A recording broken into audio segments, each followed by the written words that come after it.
ஆபத்தில் யாரும் பாவியில்லை. ஒரு பசுமைமிக்க கிராமத்தில் ராகுல் என்ற சிறுவன் தனது பசுக்களை மேய்ச்சலுக்கு அழைத்து சென்றான். அவன் தினமும் போவது போலவே அன்று ஒரு வனப்பாதையை தேர்ந்தெடுத்தான்.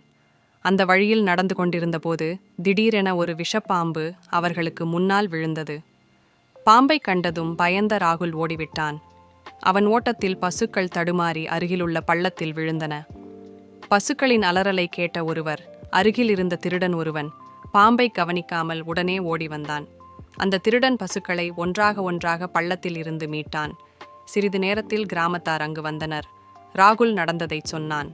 திருடன் என்ற பெயரால் இருப்பினும் அவன் செய்த உதவிக்காக அனைவரும் பாராட்டினர். அப்பொழுது ஒரு மூதாட்டி சொல்லினார், ஆபத்துக்கு பாவமில்லை பழமொழி. ஆபத்துக்கு பாவமில்லை நே ஆய்ப்பு.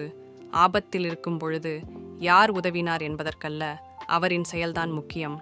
முருகப்பெருமானை நம்பினால் சேனலை லைக் செய்யவும், உங்கள் எண்ணங்களை கமெண்ட் செய்யவும், வீடியோவை பகிரவும் மற்றும் சேனலுக்கு குழு சேரவும்.